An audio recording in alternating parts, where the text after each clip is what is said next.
শেষ পর্যন্ত জুলাই সনদ বাস্তবায়নে গণভোটের জন্য অন্তর্বর্তী সরকারের কাছে সুপারিশ করল জাতীয় ঐকমত্য কমিশন। তবে সংসদ নির্বাচনের আগেই নাকি নির্বাচনের দিন গণভোট হবে সে সিদ্ধান্ত নেবে সরকার। জুলাই সনদ বাস্তবায়নের এই সুপারিশ নিয়ে প্রায় সব রাজনৈতিক দলই ঐকমত্য কমিশনের দিকে আঙ্গুল তুলে ক্ষুব্ধ প্রতিক্রিয়া দেখিয়েছে। ঐকমত্য কমিশনের সুপারিশকে জাতীয় অনৈক্য সৃষ্টির সুপারিশ হিসেবে মন্তব্য করে বিএনপি ক্ষোভ জানিয়েছে নোট অব ডিসেন্ট না রাখায়। আর জামাত বলেছে সরকারের কিছু উপদেষ্টা একই দিনে নির্বাচন ও গণভোট চেয়ে একটি দলকে খুশি করতে চক্রান্ত করছে। এখানে স্পষ্টতই বিএনপিকে ইঙ্গিত করেছে জামায়াত। সব মিলিয়ে জুলাই সনদ বাস্তবায়নের চূড়ান্ত সুপারিশের মধ্য দিয়ে রাজনৈতিক দলগুলোর মধ্যে সৃষ্ট জটিলতা শেষ হলো নাকি শুরু হলো, সেটি এখন বড় প্রশ্ন। দর্শক, আজকের এখন প্রকাশে আমরা সেই প্রশ্নের উত্তর খুঁজব। আমরা আলোচনার নাম দিয়েছি গণভোট সূত্র। আর এ নিয়ে আলোচনা করতে আমাদের সাথে যোগ দিয়েছেন বাংলাদেশ জাতীয়তাবাদী দল বিএনপির ভাইস চেয়ারম্যান শামসুজ্জামান দুদু, আছেন সিনিয়র সাংবাদিক চর্চা.com-এর সম্পাদক সোহরাব হাসান, এবং আমাদের সঙ্গে আরও আছেন বাংলাদেশ জামায়াত ইসলামের ঢাকা মহানগরী দক্ষিণের আমির এবং কেন্দ্রীয় নির্বাহী পরিষদ সদস্য মোহাম্মদ নুরুল ইসলাম বুলবুল। আপনাকেও স্বাগত। দর্শক, আর পুরো আয়োজনে আপনাদের সঙ্গে থাকবো মাহমুদ রাকিব। আমরা একটু শুরু করতে চাই দুদু ভাই আপনার কাছ থেকে। আজকে এই যখন সুপারিশটি দেওয়া হলো জুলাই সনদ বাস্তবায়নের, প্রধান উপদেষ্টা তথা উপদেষ্টা পরিষদের কাছে হস্তান্তর করেছে ঐকমত্য কমিশন। আমরা দেখি সবচেয়ে একটু মন্তব্য বা প্রতিক্রিয়া বেশি দেখিয়েছে বিএনপি। তারা বলছে যে দুটি বিষয়ে, যে একই দিনে নির্বাচনের বিষয়টি নির্দিষ্ট করা হয়নি কেন, আর একটি বিষয় সবচেয়ে যেটি বেশি বলেছেন আপনাদের স্থায়ী কমিটির সদস্য সালাউদ্দিন আহমেদ, নোট অফ ডিসেন্টের বিষয়টি না রাখা। মানে এই দুটির বিষয়ে এত প্রতিক্রিয়া দেখানোর কারণ কি? জি, আপনাকে ধন্যবাদ। আমি অনেক অসঙ্গতি, বিতর্ক, অনেক কিছু থাকার পর শেষ পর্যন্ত জাতীয় ঐকমত্য কমিশন তাদের সুপারিশ সরকারের কাছে পৌঁছাতে পেরেছে। মানে একটা দীর্ঘ সময় ব্যাপী তারা কাজ করেছে, এই জন্য আমি তাদেরকে ধন্যবাদ দিতে চাই। কিছু কিছু বিষয় যেগুলো ঐকমত্য কমিশনে বারবার আলোচনা হয়েছে, বিভিন্ন পক্ষ, বিভিন্ন দল, বিভিন্ন মহল, তারা তাদের মতামতগুলো দিয়েছে। ঐকমত্যের কাজ সুচারুভাবে সেগুলোকে তুলে ধরা, যেমন নোট অফ ডিসেন্ট। আমরা আমাদের যে বক্তব্যগুলো নোট অফ ডিসেন্ট হিসাবে দিয়েছি ঐকমত্য কমিশনের, সেগুলো তো বাদ দেওয়ার কোনো সুযোগ নাই। সেগুলো জুলাই সনদে কিন্তু আছে না, সেগুলো জুলাই সনদে থাকতে পারে। তো এখন এই যে মানে এটা কি ইচ্ছাকৃত না দৃষ্টি বিভ্রম, অন্য কিছু আমি জানি না। দৃষ্টি বিভ্রম হবার কথা না। হ্যাঁ, দৃষ্টি বিভ্রম হবার কথা না। না, যেহেতু তারা কাজ করেছে, এখন এমন একটি গুরুত্বপূর্ণ প্রসঙ্গ কেন তারা রাখতে চাননি সেটা যদি ব্যাখ্যা দিতেন তাহলে আবার এটা জিনিসটা পরিষ্কার হতো। তো ব্যাখ্যা ছাড়া নোট অফ ডিসেন্টগুলো বাদ দেওয়াটা, আমি একটা পরিষ্কারের কথা বলি, সংসদকে আমি সার্বভৌম করব কিনা তার উপরে আমার মতামতটা নিজের থেকে চাপিয়ে দেব কিনা এবং সেটা সুযোগ আছে কিনা। অর্থাৎ অটোমেটিক কিছু কিছু জিনিস আমি ধরেই নিচ্ছি আমরা সিদ্ধান্ত নিলে এটা সংসদের একটি অংশ হবে। সংসদ সার্বভৌম হলে পরে সেখানে আলোচনার মধ্য দিয়েই এখন যে বিষয়গুলো ঐকমত হবে সেগুলো স্বাভাবিক নিয়মে যাবে, কিন্তু বিতর্কিত প্রসঙ্গ যদি রেখে আমি মনে করি সেই জায়গায় যাবে যারা সংসদে থাকবেন, তো এই সংসদের সার্বভৌম ক্ষমতাটা ক্ষুণ্ণ হবে বলে আমার কাছে। বিতর্কিত বিষয় কোনটা কোনটা? যে বিষয়গুলো ওখানে আমার ইতিমধ্যে সালাউদ্দিন সাহেব উল্লেখ করেছেন, আমাদের এই দীর্ঘ প্রক্রিয়ায় সালাউদ্দিন কিন্তু ছিলেন এবং কোনটি ব্যাপারে দ্বিমত করেছেন, কোনটি ব্যাপারে আমাদের দলের সমর্থন আছে, সে অত্যন্ত সুচারুভাবে এবং প্রাঞ্জল ভাষায় সেটা কিন্তু এর আগে ব্যাখ্যা করেছে। যেমন আমি বলি যে একই দিনে গণভোট এবং জাতীয় সংসদের নির্বাচনের যে প্রসঙ্গ উঠেছে, দুটো ব্যালটে একই প্রসঙ্গে আসার, সেটা কিন্তু হঠাৎ করে আমরা বলছি না। অন্য রাজনৈতিক দল ভিন্ন মত পোষণ করতে পারে না এটা বলবো না। এটাই গণতান্ত্রিক বিধিবিধানের স্ব পার্টি তার দৃষ্টিভঙ্গি ব্যাখ্যা করবেন। কোনো সময় এক জায়গায় মিলে যাবে, আবার কোনো সময় ভিন্ন মতো থাকবে, কিন্তু প্রয়োজনটা কতখানি কিভাবে করলে ভালো হয়, কোটা অর্থ সাশ্রয় হয় এবং বিতর্কহীন করা যায়, সেটা নিয়ে আবার আলোচনা হতে পারে। মানে এখানে কি অর্থ অপচয় হওয়ার কোনো বিষয় আছে? অপচয় না, যেমন এখন আমাদের একেবারেই বিদেশি যারা আমাদের রেমিটেন্স যোদ্ধা আছে তাদের উপরে অনেকাংশে আমাদের নির্ভর করতে হচ্ছে। ব্যাংকগুলো তো খালি, মানে কাগজের নোট ছাপিয়ে ব্যাংকগুলোকে বাঁচিয়ে রাখা হওয়ার মতো। তা এমন কিছু মানে গণভোট, আরেকটা ভোট এইভাবে আমার মানে দুটি ভোট করলে খরচ বেশি হবে সেটাই বলছেন? অবশ্যই প্রয়োজনীয়তা আছে কিনা সেটাও আমাদের ভেবে দেখতে হবে। যদিও এটা জাতির বড় একটি বিষয়, এটি সংবিধান, জুলাই সনদ। আচ্ছা, আমরা সে উত্তরে জানবো অন্য অতিথির কাছ থেকে। বুলবুল ভাই, একটু আপনার কাছে জানতে চাই, আমরা দেখলাম জামায়াতও কিন্তু খুব বেশি ইতিবাচক আমরা দেখলাম যে প্রতিক্রিয়া দেখাননি। আপনাদের দলের যিনি মুখপাত্র কিংবা সেক্রেটারি জেনারেল তিনি বলেছেন যে আমরা দেখলাম যে এটি একটি দলকে খুশি করবার জন্য একই দিনে নির্বাচন এবং গণভোট এই দুটি বিষয়ের সুপারিশ রাখা হয়েছে। যদিও সুপারিশ কিন্তু এটিও আছে যে নির্বাচনের আগেও সেটি হতে পারে। এবং আমরা যদি বলি যে 48টি বিষয় এসেছে আজকের এই সুপারিশে, সেখানে আপনাদের দাবি দেওয়া অনেকগুলোই কিন্তু এখানে আছে যেগুলো আপনারা একমত ছিলেন যেগুলোর সঙ্গে। মানে এরপরেও এই প্রতিক্রিয়া কেন? তা আপনাকে ধন্যবাদ। আসলে জুলাই সনদের যে আইনগত ভিত্তি, এই ব্যাপারে আমরা বাংলাদেশ জামাত ইসলামীর পক্ষ থেকে সবসময় আমরা বলে আসছি এবং আমরা বর্তমান সময়ে কথাবার্তা যতটুকুই থাকুক, কিন্তু আমি দুদু ভাইয়ের মতোই বলতে চাই যে শেষ পর্যন্ত জুলাই সনদের একটা আইনগত ভিত্তির উদ্যোগ, মানে একটা আদেশ যেটাকে ঐক্যমত্য কমিশন এটা প্লেস করতে পেরেছে। এই জন্য আমরা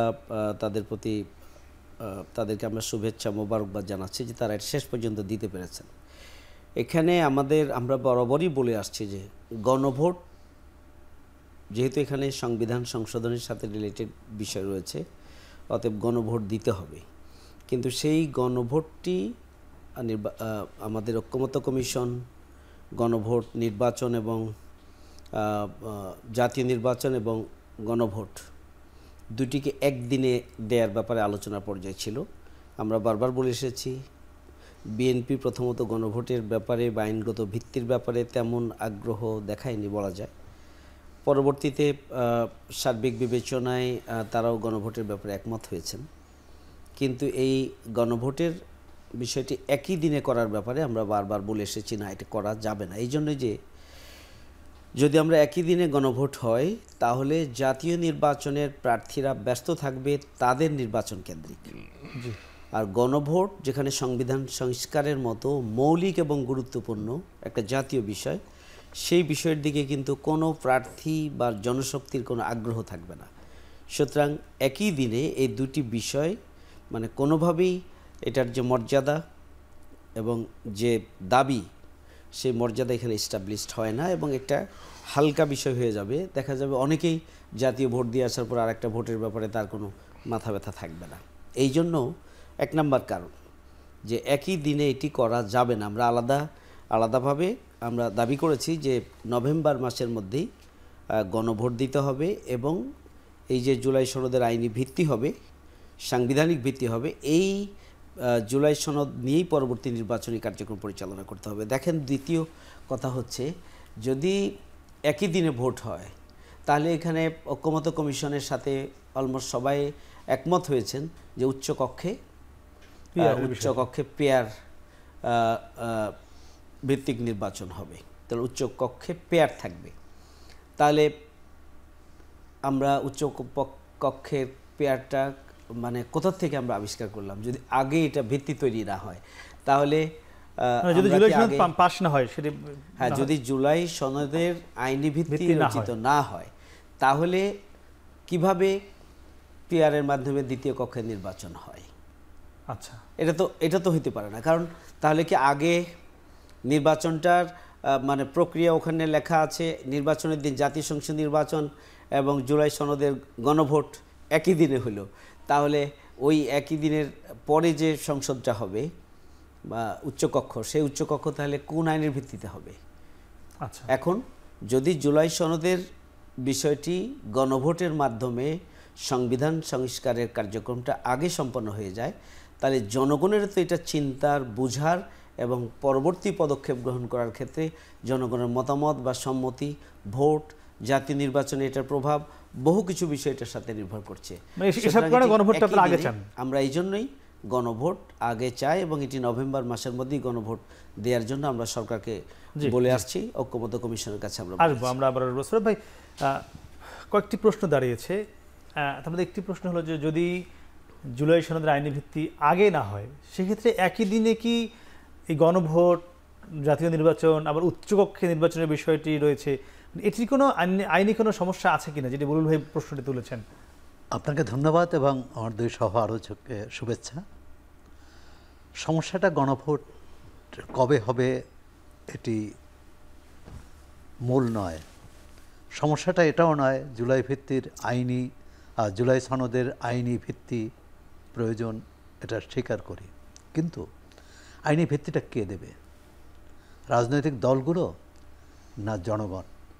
রাজনৈতিক দলগুলো একটা ঐকমত্যে পৌঁছেছে বলে জাতীয় ঐকমত্য কমিশন একটা মানে বাস্তবায়ন সুপারিশ একটা বাস্তবায়ন সুপারিশ এবং তার আগে জুলাই সনদের সই, জুলাই সনদ চূড়ান্ত করেছে। কথা হচ্ছে জনগণের সার্বভৌমত্বে আমরা বিশ্বাস করি কিনা। দ্বিতীয় হচ্ছে এখানে দুই দলের দুইজন গুরুত্বপূর্ণ নেতা আছেন। মূল কথা হচ্ছে রাজনৈতিক দলগুলো যারা নির্বাচনে অংশীজন হবেন বা প্রতিযোগিতা করবেন, তারা একমত, তারা এই ব্যাপারে একটা বিষয়ে একমত কিনা যে আমরা একটা নির্বাচন চাই। নির্বাচন চাওয়া মানে হচ্ছে জনগণ ঠিক করবে আগামী দিনে রাষ্ট্র কিভাবে পরিচালিত হবে, এই তো জনগণের উপর তাদের ভরসা আছে কিনা। যদি থাকে তাহলে সমস্যা অনেক আগেই সমাধান হতো, অনেক সহজ হতো, কিন্তু পারস্পরিক আস্থার অভাব আছে। এবং দেখবেন যে এই শেষ পর্যন্ত যে জাতীয় ঐকমত্য কমিশন যে সুপারিশ সরকারের কাছে করলেন, তাতেও দুই দলের যে পরস্পর বিরোধী মত, সেখানে একই বিএনপি মনে করে জামাতের প্রতি বেশি অনুরাগ দেখানো হয়েছে, জামাত ইসলাম মনে করে যে বিএনপির প্রতি দেখানো হয়েছে, এবং অন্যান্য দলেরও এরকম নানা মত থাকবে। এই যে অন্যের প্রতি অনুরাগ আর আমার প্রতি বিরাগ, বা আমার প্রতি অনুরাগ অন্যের প্রতি বিরাগ, প্রথমত হচ্ছে যারা এটা করেছেন তাদের নিরপেক্ষতা নিয়ে, তাদের যোগ্যতা, দক্ষতা, অভিজ্ঞতার সম্পর্কে রাজনৈতিক দলগুলো আস্থাশীল কিনা, বা তাদের সন্দেহ সংশয় আছে কিনা। ইতিমধ্যে কিন্তু সন্দেহ সংশয় প্রকাশ করা হয়েছে অন্তর্বর্তী সরকার সম্পর্কেই, সরকারের উপদেষ্টাদের সম্পর্কে, এবং সব পক্ষ থেকে এসেছে, শুধু এই দুই দল নয়, এনসিপি সহ আরও অনেক দল থেকে। এখন আমরা সমাধানটা কি করে পাব? প্রথমত হচ্ছে যে জুলাই অভ্যুত্থানের পর, এই যে গণ অভ্যুত্থানের পর, যেটা আমরা বলছি এই জাতীয় ঐকমত্য কমিশনের সর্বশেষ আইনি ভিত্তির যে খসড়া, তাতে বলা হয়েছে সেটি ছিল ছাত্র, শ্রমিক, জনতার অভ্যুত্থান। তো যেটা অভ্যুত্থানের মধ্য দিয়ে আমরা অর্জন করেছি, এবং সেটি এই সরকারও বলবো, অন্তর্বর্তী সরকারও, সেটার জন্য কি গণভোট খুব জরুরি? আমি মনে করি না। হ্যাঁ, কেননা গণভোট তখনই হয়, আমাদের আইয়ুব খানের আমল থেকে গণভোট হয়েছে। এখন আমরা কি আইয়ুব খান পরবর্তীকালে যে দুই সামরিক শাসক বাংলাদেশের গণভোট করেছে সেই পদ্ধতির গণভোট চাই, না 1991 সালে যে গণভোট হয়েছে? আমি মনে করি 91 সালে যে গণভোট হয়েছে সেই রীতি অনুসরণ করা উচিত। অর্থাৎ জনগণের সার্বভৌম যে সংসদ, সেই সংসদে আইন হবে। আর যেহেতু এটা রাষ্ট্রীয় অত্যন্ত গুরুত্বপূর্ণ নীতি পরিকল্পনায় গুরুত্বপূর্ণ পরিবর্তন, সে কারণে গণভোটের মাধ্যমে এটা অনুমোদন নেওয়া, এক ধরনের আনুষ্ঠানিকতা, যেটা 91 সালে হয়েছে। আচ্ছা, কিন্তু এখানে একটু আপনাকে হ্যাঁ বলুন, একটু আরেকটা বিষয় জানতে চাই। সেটা তো একটা আপনি বিষয় বললেন যে গণভোট দরকার কি দরকার না, এটি তো রাজনৈতিক দলগুলো একমত পোষণ করেছেন ইতিমধ্যে যে গণভোট দরকার। আজকে যেটি করলো ঐকমত্য কমিশন, এই গণভোটটা কবে হবে, নির্বাচনের আগে অথবা নির্বাচনের দিন, এটি স্পষ্ট করতে পারতো কিনা, বা অথবা না রেখে ঐকমত্য কমিশনই কেন স্পষ্ট করলো না যে আগে বা নির্বাচনের দিন? তাহলে এই প্রথমত ঐকমত্য কমিশন প্রথম থেকেই কিন্তু এক ধরনের দোলাচল ছিল, এবং দোলাচলটা যে তাদের আস্থার অভাব তা সে কারণে নয়, কোন দল কি মনে করে, কোন দল কোন দিকে মানে কতটা বিরূপ প্রতিক্রিয়া দেখায়, এটা আপনি শেষ পর্যন্ত দেখবেন। এই যে আজকের যে খসড়া, সেখানেও আপনি জুলাই সনদে কি সবাই খুশি হয়েছে? হয়নি।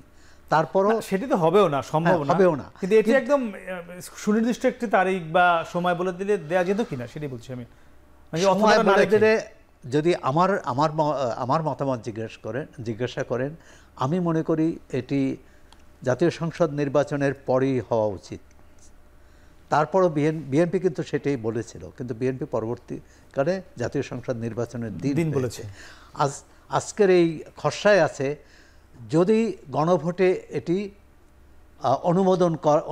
অনুমোদিত হয়, গণভোট যদি এই জুলাই সনদটা অনুমোদন করে, এখন এই যদি করে মানে এই, তাহলে আমরা কিভাবে ধরে নেব? অন্তত 50% বেশি ভোট পেতে হবে।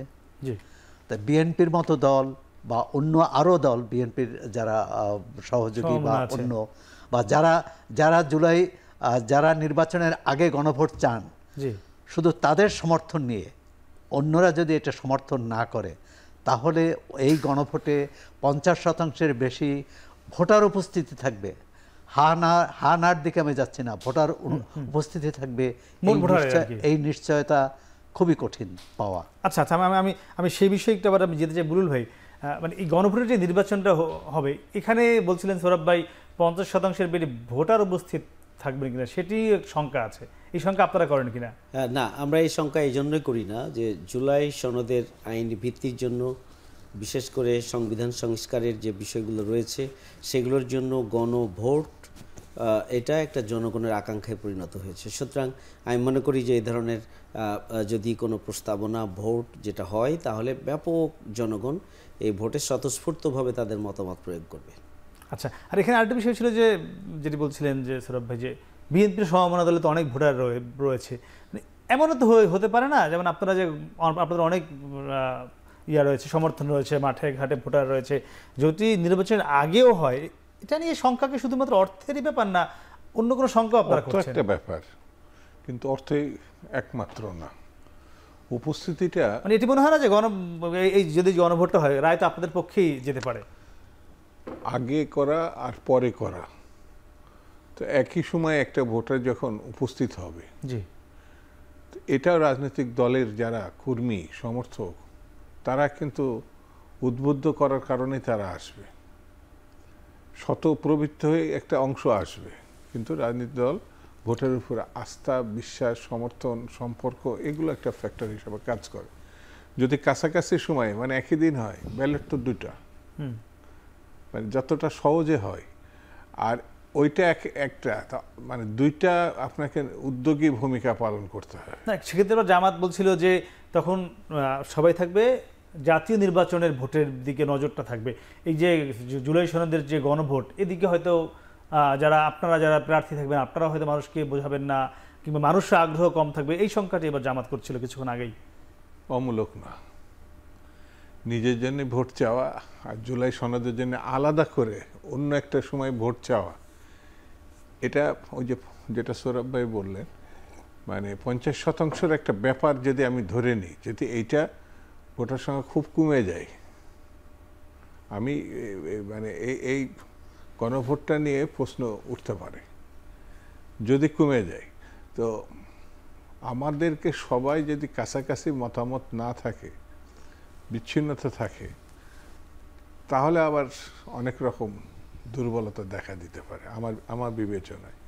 যেমন এখন বিএনপি, জামাত বা অন্যান্য যেসব রাজনৈতিক দলগুলো আছে, তারা গণভোটটাকে কিভাবে নিচ্ছে, এটাও একটা ঘটনা। না, এটা তো আমরা দেখলাম আপনারা সবাই গুরুত্ব সহই নিচ্ছেন, এ নিয়ে তো এত আলোচনা চলছে দিনের পর দিন, মাসের পর মাস। আমি কাছাকাছি সময় হলে, একই সময় হলে, একই জায়গা থেকে দুটো ব্যালট নিয়ে গেলে এত ইজিটা, আমি আরেকটা ভোট না, সেক্ষেত্রে বলছিল যে যদি আপনি ওই দিনই গণভোটটা করেন জুলাই সনদে, তাহলে উচ্চকক্ষ নির্বাচনটা কোন আইনের ভিত্তিতে হবে? এটা তো জুলাই সনদে এখন আইনের ভিত্তি পায়নি তখন পর্যন্ত, এমন কোনো। ওই দিনই তো পেয়ে যাবে। তখন উচ্চকক্ষ তাহলে কিভাবে হবে? উচ্চকক্ষ নিয়ে এখনো কিন্তু সবাই একমত হতে পেরেছে, একমত হয়েছে। না না, পিআর পদ্ধতি নিয়ে একমত রয়েছে। পিআর পদ্ধতির উচ্চকক্ষ একমত হলো, তার মানে ভোটের মানে যারা নির্বাচিত হবেন তাদের পদ্ধতি নিয়ে একমত হয়নি, উচ্চকক্ষের ভোট পদ্ধতি নিয়ে একমত হয়নি, উচ্চকক্ষ গঠনের ব্যাপারে একমত হয়েছে। এখন নিম্নকক্ষ যদি পিআর তো হবে, পিআরটা কোন পদ্ধতিতে সেটা নিয়ে এখন একমত হয়নি। আচ্ছা, আমি বলছি যারা আমাদের ব্যাখ্যা ভিন্নতর আছে না, আপনার যদি যে সংসদ সদস্যদেরও তো পিআর অনুযায়ী উচ্চকক্ষ হবে, যেটা আপনারা চান। বর্তমান যেটি সংরক্ষিত নারী আসন রয়েছে, এটিও তো একটা পিআরই, আর জামাত বলছে যে ভোটারদের পিআর। এটা পিআর কেউ মনে করে নিলে সেটা করতে পারে, এটা পিআরের অংশ না। এটা প্রচলিত ধারায় যে ভোটটা আমরা এখন যেটা আছে এটা পিআরের অংশ না, পিআরটার ভিতরে ঢুকে পড়ছে। পিআরে আমরা বলছি, অনেকে বলছে, কিন্তু এটা একটা সিস্টেম অলরেডি 54 বছরে প্রতিষ্ঠিত হয়েছে। আচ্ছা, সেটা নিয়ে আমরা অনেক আলোচনা আগেও করেছিলাম। একটু জানতে চাচ্ছিলাম, যেটি বুলবুল প্রশ্নটি করেছিলেন যে যদি জুলাই সনদের আইনি ভিত্তি না হয়, তাহলে নির্বাচনের দিন উচ্চকক্ষরা যেহেতু একমত সবাই হয়েছে, সেই উচ্চকক্ষ নির্বাচনটা কিসের ভিত্তিতে হবে? এখন তো বাংলাদেশের বর্তমান যে কাঠামো, নির্বাচনের কাঠামো, তাতে উচ্চকক্ষ নেই। আমি একটু সে উত্তর জানবো। দর্শক, তার আগে নিচ্ছি ছোট্ট একটি বিরতি, একটু পরে সঙ্গেই থাকুন।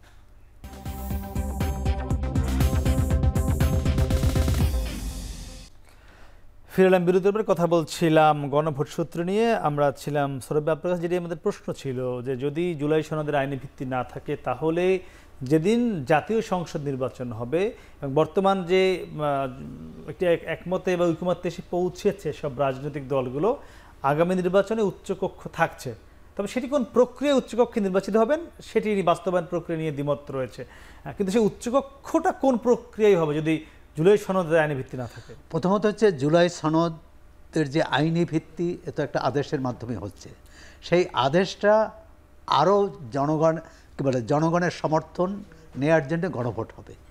সেই আদেশের প্রতি একটা সাংবিধানিক আদেশ, কিন্তু এটা জামাত ইসলামী সহ অনেক দলগুলো বলেছে যে একটা সাংবিধানিক আদেশ দরকার হবে, সাংবিধানিক আদেশ জারি হবে, এবং এ ব্যাপারে একমত হয়েছে।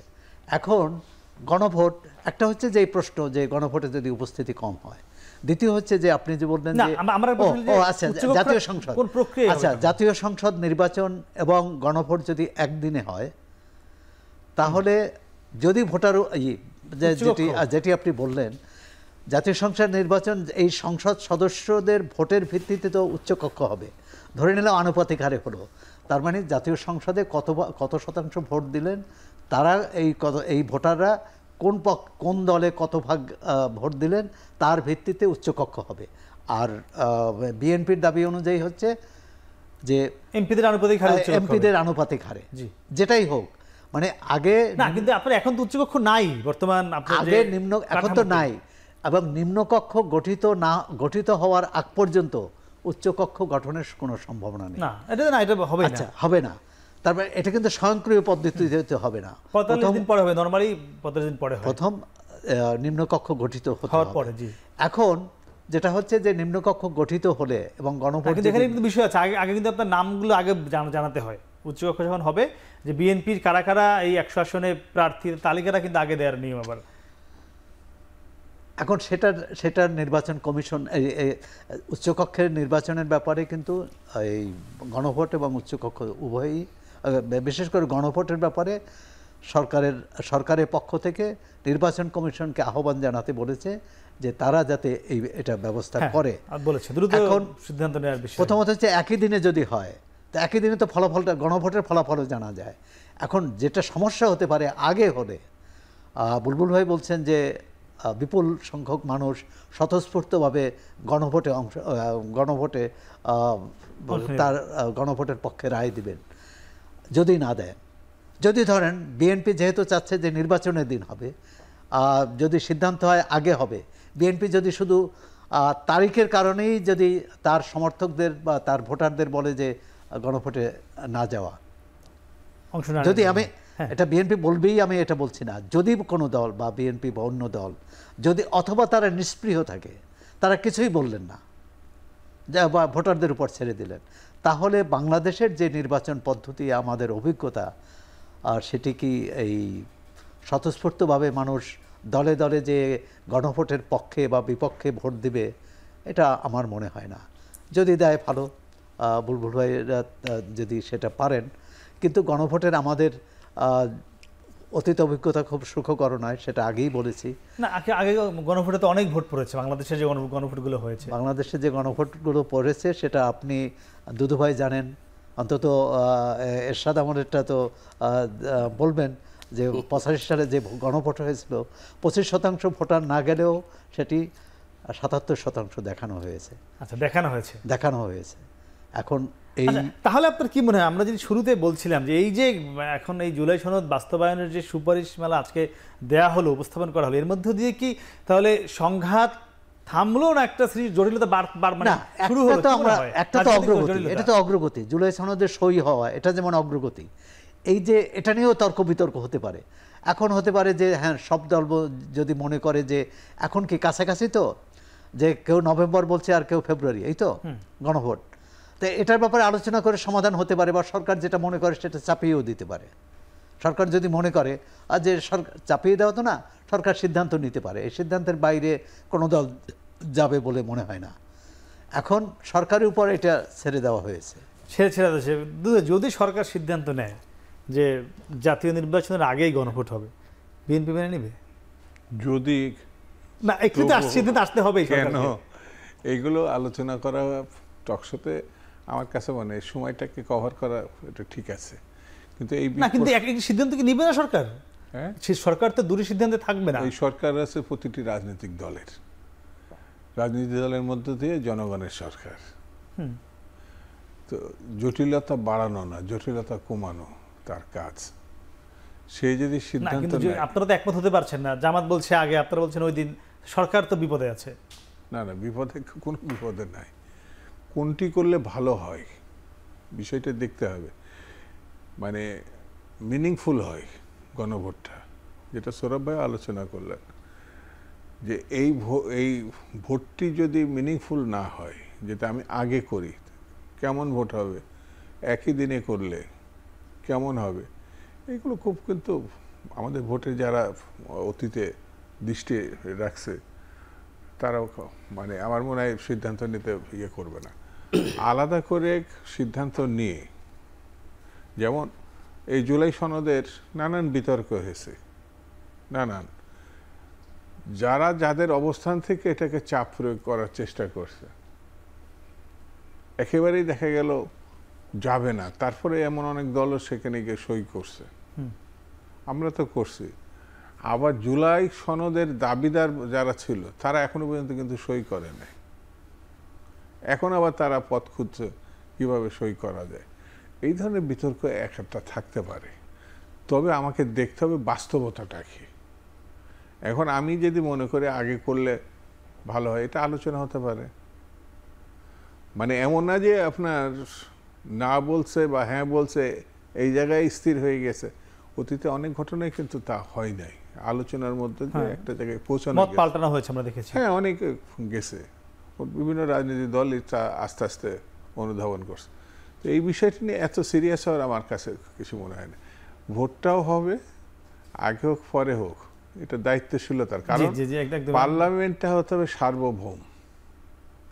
পার্লামেন্টকে আমি তার আগে সবগুলো সিদ্ধান্ত নিয়ে, এখন যেটা জুলাই সনদ নিয়ে আমি এটা অবশ্যই বাস্তবায়ন করতে হবে, তার হাতে আমি কিছুই রাখছি না।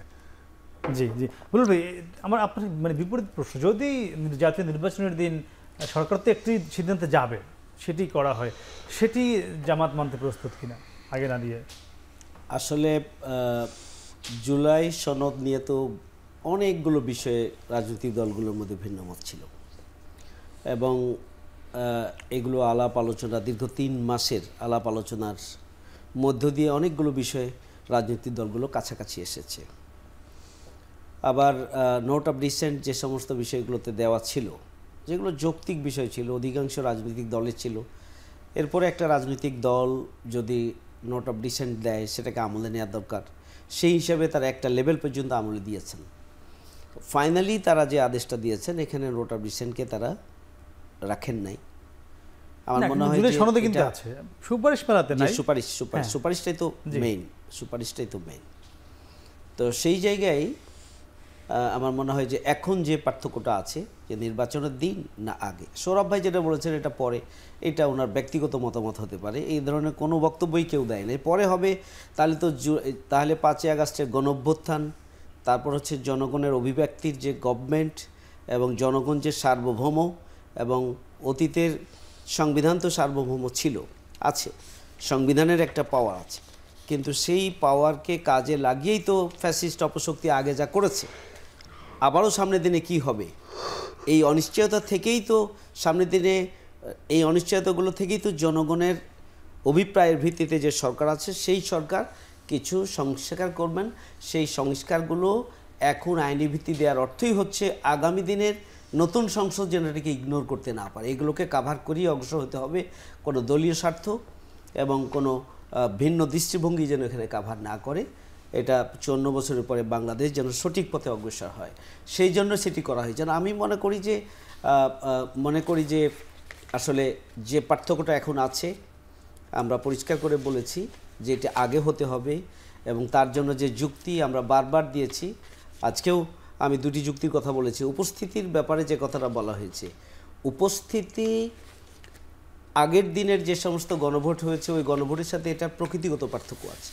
5ই আগস্টের গণ অভ্যুত্থানের পরে মানুষের আকাঙ্ক্ষাটাই হচ্ছে দেশ এভাবে চলতে পারে না, সুতরাং আগামী দিনে একটা পরিবর্তন প্রয়োজন, আগামী দিনে সংস্কার প্রয়োজন, আগামী দিনে সংবিধান সংস্কার প্রয়োজন, একটা নতুন আঙ্গিকে নতুনভাবে আমাদের দেশটাকে ঢেলে সাজানো প্রয়োজন। এই আকাঙ্ক্ষার জায়গাটা কিন্তু 18 কোটি মানুষের, কারণ এই আন্দোলনের সাথে 18 কোটি মানুষের সম্পৃক্ততা ছিল।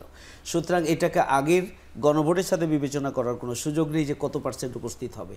আমি মনে করি যে জনগণের যে আকাঙ্ক্ষার জায়গা এখানে না, কিন্তু শঙ্কা প্রকাশ করছিলেন যদি বিএনপি যদি আগে দিয়ে দেয়, তা বিএনপি যদি তাদের যারা নেতাকর্মী বা সমর্থক ভোটার রয়েছে তাদেরকে নির্লিপ্ত করবে। আমার মনে হয় যে এই আকাঙ্ক্ষাটা এমন পর্যায়ে যে কোনো দল তার কর্মীকে বাধা দিয়ে হয়তো একটা পার্সেন্টেজকে বিরত রাখতে পারে, কিন্তু সামগ্রিকভাবে জনগোষ্ঠীর আকাঙ্ক্ষার জায়গাটা যে পর্যায়ে আছে তাতে যদি গণভোট আগে অনুষ্ঠিত হয় অধিকাংশ মানুষই গণভোট দিতে যাবে। এখানে মানে আনুপাতিক হারে কত অংশ ভোট দিল তার উপরে আসলে গণঅভ্যুত্থানের পরবর্তী যে আকাঙ্ক্ষার জায়গা, আমার মনে হয় ভোটের জায়গাটা সেই আকাঙ্ক্ষার আনুপাতিক হারে হবে।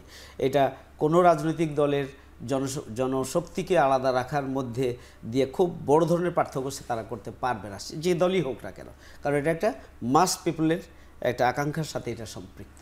জি জি জি একদমই।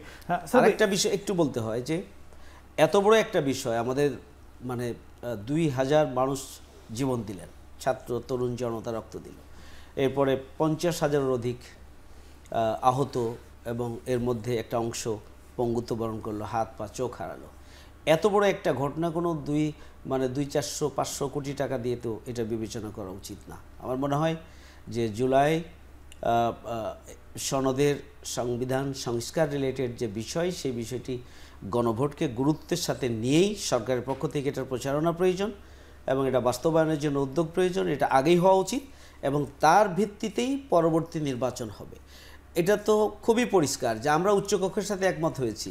তার উচ্চকক্ষ সংবিধান সংস্কার না হলে, সংশোধন না হলে তো উচ্চকক্ষ হবে না।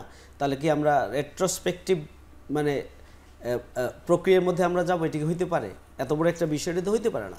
এই জন্য জুলাই সনদের গণভোটের মাধ্যমেই এটা অনুমোদিত হবে, এবং এরপরে যে নির্বাচন হবে, নির্বাচনের পরে উচ্চকক্ষটা যে কার্যকর করার জন্য যে প্রক্রিয়াটা আছে সেটা বাস্তবায়ন হবে। জি একদমই।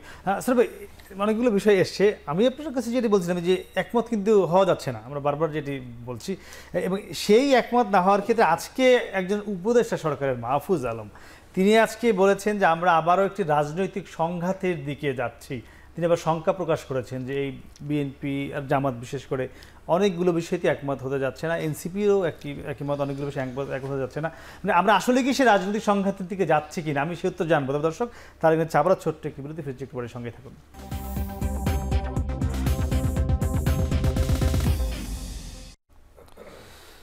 ফিরলাম বিরোধীর পরে, কথা বলছিলাম সমসাময়িক রাজনৈতিক বিষয় নিয়ে।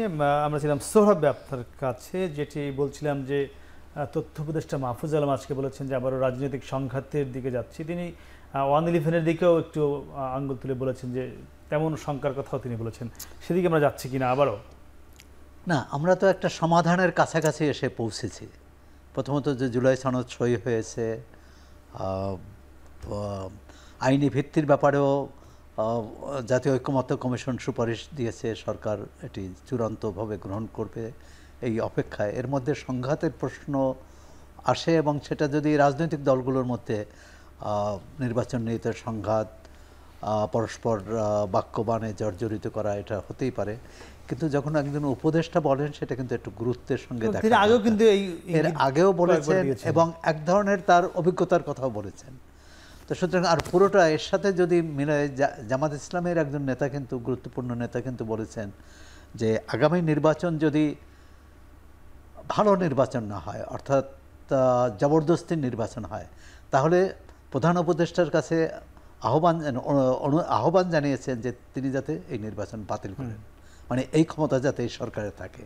তাহলে দুদিক থেকেই কিন্তু সংঘাতের আশঙ্কাটা আছে।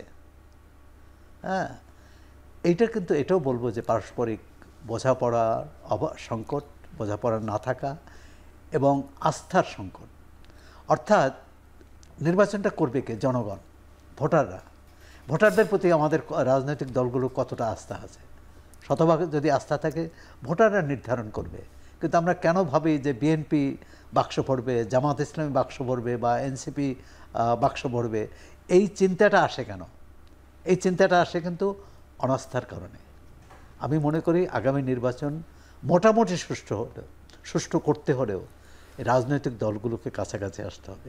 যেটি প্রধান উপদেষ্টা বলছিলেন যে নির্বাচন পুলিশ দিয়ে নির্বাচন করা যাবে না, জনগণের কথা বলেছিলেন, জনগণকে, মানে সেখানে রাজনৈতিক দলগুলো, জনগণ তো রাজনৈতিক দলের প্রতিনিধিত্ব করে বা জনগণের প্রতিনিধিত্ব করে রাজনৈতিক দল। তারা যদি চান যে এই নির্বাচনে কোনো সংঘাত হবে না, হানাহানি হবে না, কারচুপি হবে না, কেউ কাউকে প্রভাবিত করার চেষ্টা করবে না, প্রশাসন, নির্বাচন কমিশন অথবা আইনশৃঙ্খলা রক্ষাকারী বাহিনীকে, তাহলেই একটি সুন্দর নির্বাচন আমরা আশা করতে পারি।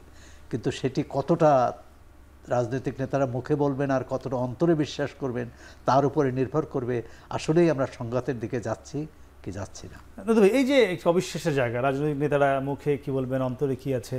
আবার আমরা জামাত সহ অনেক দলকেই দেখি যে যদি বিএনপি ক্ষমতা আসে তারা সেই সংস্কারগুলো করবে, যেটি বিএনপি বারবারই বলছে, সেই বিশ্বাসটা অন্য দলগুলো রাখছে না। মানে এটি কেন? আসলে কোনো রকম আস্থার সংকট নাই না, কিন্তু দলের অবিশ্বাসও নাই।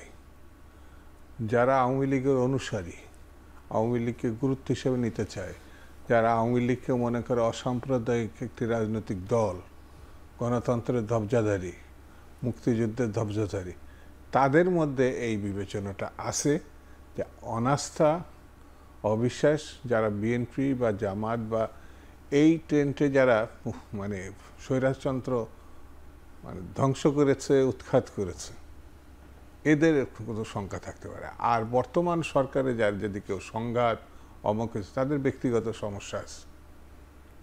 তাদের তো আরও 1 বছর আগে ইলেকশন করে চলে যাওয়ার কথা। তারা এই ক্ষমতাটা ধরে রেখে কোনো না কোনো পথ খুঁজছে আরও অগণতান্ত্রিকভাবে রাষ্ট্র পরিচালনায় তারা কি করে থাকবে। এই যদি কেউ বলে তাহলে তারা কি বলবে?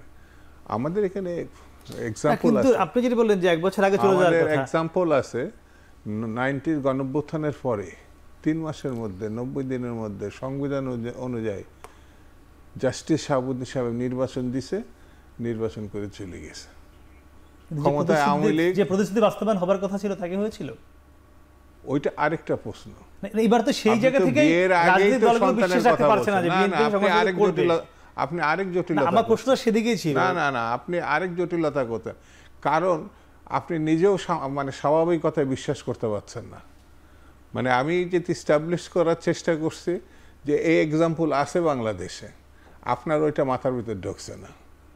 তখন এটা নির্বাচন হয়েছে, আওয়ামী লীগ এখানে নিশ্চিত ছিল, মন্ত্রী পরিষদও গঠন করে ফেলেছিল, কে প্রধানমন্ত্রী কে মন্ত্রী সব ঠিক হয়েছিল। কিন্তু হঠাৎ করে যখন বিএনপি নির্বাচনে জয়লাভ করছিল তখন ওই নির্বাচন নিয়ে প্রশ্ন করলো আপনার মতো। তো আপনি এটা বিশ্বাস করতে পারেন বা আরেকজন করতে পারে আওয়ামী লীগের? কিন্তু অবিশ্বাসটা তো এই জায়গায় না। কথাটা শেষ করি না, আপনি কেন আমাকে, আপনি আওয়ামী লীগের রাজনীতি বিশ্বাস করতে পারেন, আমি বিএনপি করতে পারি, আমার উলুল ভাই করতে পারে জামাত, অস্বাভাবিক কিছু নাই তো। কিন্তু এখন সংঘাত, অনাস্থা, এইগুলো যেমন হাসিনার এই সরকারের প্রতি আস্থা নাই, অনাস্থা। তো সেই যদি কেউ অনাস্থার কথা তোলে আর সেই যদি ওই অনাস্থা ওনার সঙ্গে মিলে যায় তখন কি করবে, কোন জায়গাটায়? আচ্ছা, না সমস্যা হলো যে আপনারা যদি ক্ষমতা আসেন, এসে এই সমস্যাগুলো করবেন কিনা, আপনি যদি বললেন যে 1 বছর আগে নির্বাচন দেবার কথা, সেটি ওই কারণেই বলছে যে না, এই সরকার যাতে সমস্যাগুলো করে যায়, বিএনপি নাও করতে পারে, জামাতে এই স্টেটমেন্ট দিচ্ছে, এনসিপি দিচ্ছে, অন্যান্য সেই বিশ্বাসটা কেন নেই আপনাদের প্রতি সেটি জানা যাচ্ছে না। আমরা কখনো তো জামাতকে তীব্র সমালোচনা করছে না, জামাত বিএনপিকে তীব্র সমালোচনা করছে না, তারা তাদের রাজনীতিটা করছে, আমরা আমাদের রাজনীতি করছে, আমরা আমাদের কথা বলছি, এনসিপি করছে। তো এই জায়গাটা আপনি অনাস্থার জায়গাটা বললেন, আমরা নির্বাচন চাচ্ছি, কেউ একটু আগে চাচ্ছে, কেউ একটু পরে চাচ্ছে, কিন্তু কোনো দল নির্বাচনের বাইরে যেতে চাচ্ছে এটা আমার কাছে মনে হয়নি। সেই জন্য যত দ্রুত নির্বাচন, আমরা অনেক আগে, এখন থেকে আরও 7-8 মাস আগে থেকে বলে আসছি যে যত দ্রুত নির্বাচন সংকট তত কাটবে, আর যত বেশি লেন্দি করা হবে সংকট তীব্রতর হবে। জি বুলুল ভাই, যেটি বলছেন দুদু ভাই 1 বছর আগেই চলে যাবার কথা এই সরকার নির্বাচন দিয়ে। না, আমি যেটি বলতে চাই যে সংঘাত বা সংঘর্ষের পরিস্থিতি সামনের দিনে তৈরি হচ্ছে, আমি তো এটি মনে করছি না এই জন্য যে এখন পর্যন্ত একটার পর একটা কিন্তু দেশের জনগণের আকাঙ্ক্ষা অনুযায়ী অন্তর্বর্তীকালীন সরকার সবগুলো চিন্তা চেতনাকে একীভূত করতে না পারলেও মোটা দাগে গুরুত্বপূর্ণ বিষয়গুলোকে কাছাকাছি চলে এসেছে। এই অবস্থায় আমি মনে করি যে এখন আগে না একসাথে, এটি তো প্রশ্ন, গণভোটটা আগে হবে না একসাথে হবে, সেটিও আমি বিশ্বাস করি যে খুবই বাস্তবসম্মতভাবে এটি আগে হওয়া উচিত। তবে এটি আলোচনা যদি রাজনৈতিক দলগুলো বারবার বসেন এবং দেশের সামগ্রিক কল্যাণকে সামনে রেখে আমি মনে করি যেটা কল্যাণকর, সেক্ষেত্রে জনগণের আকাঙ্ক্ষার সামনে রেখে সবাই একমত হবে এবং সংঘাতের কোনো সম্ভাবনা আমরা দেখছি না। তবে আস্থার সংকটের কথা যেটি বলছেন, আমরা কিন্তু আমরা আমাদের জায়গা থেকে যেগুলো অসঙ্গতি দেখি সে কথাগুলো আমরা বলছি, আবার বিএনপি তাদের অবস্থান থেকে যেসব বিষয়গুলো মনে করেন তারাও তাদের দৃষ্টিতে জনগণের কল্যাণই বলেন বলে আমরা বিশ্বাস করি। সবগুলো রাজনৈতিক দল জনগণের কল্যাণের জন্য কাজ করে, সুতরাং এখানে আস্থার সংকট, বক্তব্য, বিবৃতি বা প্রত্যেকটি দলের নিজস্ব চাওয়া পাওয়াকে এটা কোনো দলের বিরুদ্ধে গেলে সেটাকে আস্থার সংকটের প্রশ্ন নয়, এটা তো রাজনীতির প্রশ্ন, এটা প্রতিযোগিতার প্রশ্ন এবং এটা সবাই সচেতন থাকার প্রশ্ন। সেই জায়গা থেকে এটাকে আমি আস্থার সংকট হিসেবে নিতে চাই না। যেই আসুক না কেন, আমরা কিন্তু বলি না এখানে বিএনপি ক্ষমতায় যাবে, নির্বাচিত হবে, এটা তো আমরা বলি নাই। কারা নির্বাচিত হবে এটা আসলে ভোট হওয়ার পরে, এটা ফাইনালি যে রেজাল্ট হবে তারপরে বলা যাবে যে কে ছোট দল কে বড় দল। সুতরাং এই আস্থার সংকটটা বিএনপির প্রতি বলা হচ্ছে না আস্থার সংকটটা মানে জামাতের প্রতি বলা হচ্ছে না কার প্রতি বলা হচ্ছে, এটা কিন্তু স্পেসিফিক করে বলা হচ্ছে না। কথা হচ্ছে যে পরে যারাই নির্বাচিত হয়ে আসুক তাদের দ্বারা জনগণের সামগ্রিক স্বার্থ বিবেচনাটা এই বিধ্বস্ত বাংলাদেশকে সংস্কারের ক্ষেত্রে যেভাবে বর্তমানে জনগণ চায় সেটি নাও হতে পারে, কোনো রাজনৈতিক সরকারের কাছ থেকে সেটি নাও পাওয়া যেতে পারে। এটাকে তো কোনো একটা বিশেষ দলের প্রতি আস্থা অনাস্থার প্রশ্ন হিসেবে নেওয়াটা উচিত বলে আমি মনে করি না। জি জি একদম। সৌরভ, আপনার কাছে একটু শেষবারের আসতে চাই, শেষবারের মতো সেটি হলো যে আস্থার সংকট কাটিয়ে অনাস্থার সংকট কাটিয়ে আস্থায় আসা। আজকে এনসিপির আরেকজন নেতা নাসিরুদ্দিন পাটোয়ারি তিনি বলেছেন যে বিএনপি লাউ আর জামাত হলো কদু, আসলে এরা মিলেমিশে আগের মতোই আবার কিছু একটা সরকার বা ভাগাভাগি করতে চান। সন্ধ্যার পরে তিনি মন্তব্যটি করেছেন। আপনার কাছে তেমনটি মনে হয় কিনা, বিএনপি জামাত এক হয়ে আগামী সরকারের দিকে কোনো সম্ভাবনা দেখছেন কিনা? না, প্রথম হলো দুদু ভাই এবং বুলবুল ভাই দুজনেই বললেন তো আস্থার সংকট নেই। এখন এনসিপির নেতার এই বক্তব্যে কি আস্থার সংকট আছে এটা মনে হয় না। সুতরাং সমালোচনা করলে বা কারো মন্তব্যকে অন্য চোখে দেখার মধ্যে দেখতে পারে যে কোনো।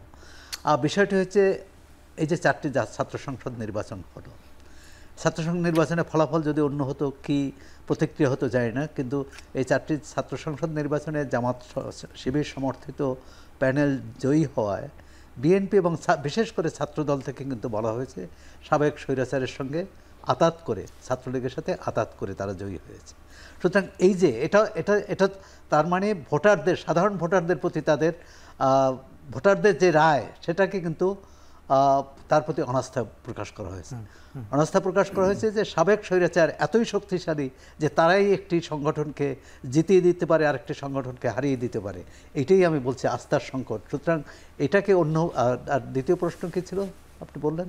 দ্বিতীয় প্রশ্ন না, আমি বলছিলাম যে যেটি বললো যে মানে বিএনপি জামাত এক হয়ে আগামী মানে ভাগাভাগি করার বিষয়টি বলছেন। না, ভাগাভাগি না, এমন কোনো মানে আমাদের 54 বছরের গণতন্ত্র কাজ করেনি কেন? আমরা 4টি ভালো সংসদ পেলেও, 4টি ভালো নির্বাচন পেলেও, 4টি ভালো সংসদ পাইনি, 4টি ভালো নির্বাচন পেলেও সংসদ কাজ করতে পারেনি, সংসদ কাজ করেনি। সরকারি দল এবং বিরোধী দলের সাথে কর্মসম্পর্ক ছিল না, একে অপরকে নাজেহাল করতে সদা সচেষ্ট ছিল, এবং যার হাতে ক্ষমতা ছিল সে সব কিছু দখল করতে চেয়েছে, অন্যকে জায়গা দিতে চায় না, একমাত্র রাজপথে সমাধান খুঁজেছে। তা আমরা যদি ভবিষ্যতে এনসিপি নেতা কোন অর্থে বলেছে সেটা জানি না, যদি সুষ্ঠু নির্বাচনের পর বিএনপি এবং জামাতের সাথে একটা ভালো কর্মসম্পর্ক থাকে, সেটাই তো গণতন্ত্র বলে মনে করি। সুতরাং এটাকে ওইভাবে দেখা না। আর যদি মনে করে যে তাদের সবাইকে বাদ দিয়ে বিএনপি জামাতই আগামী দিনে রাজনীতি চালাবে, সংসদ চালাবে, সেটার মধ্যে কিন্তু শঙ্কা আছে। অর্থাৎ হয়তো সেই সংখ্যা থেকে হয়তো বলতে পারে, আমি জানি না কি থেকে বলেছে, সংখ্যা থেকে বলতে পারে, তাদের আত্মবিশ্বাস, তারা যেভাবে এনসিপি জনগণের মধ্যে আশা জাগিয়েছিল সেটা তো এখন ওভাবে নেই। সেটাও আবার ধরেন এটা হতাশা থেকে বলতে পারে, হতাশা থেকে বলতে পারে। আবার এটা ধরেন প্রকাশ্যে আমরা দেখছি, আবার নেপথ্যে তো আসন ভাগাভাগির খবরও আমরা শুনি। এখন কোনটা আসল কোনটা নকল এটা আমরা জানি না। তো সব সংখ্যা কাটুক, আস্থা ফিরুক, এটি হলো মূল কথা। দুদু ভাই, সৌরভ ভাই এবং বলুল ভাই, আপনাদের তিনজন সঙ্গে ধন্যবাদ। কথা বলছিলাম তিনজন অতিথির সঙ্গে আগামী রাজনীতি নিয়ে, গণভোট নিয়ে। আমরাও তাদের সঙ্গে গলা মিলিয়ে বলতে চাই যে আস্থার সংকট কেটে একটি সুন্দর নির্বাচনের মাধ্যমে বাংলাদেশ তার সঠিক পথ খুঁজে পাক আগামী জাতীয় সংসদ নির্বাচনের মধ্য দিয়ে, সেই প্রত্যাশা শেষ করছি। শুভরাত্রি।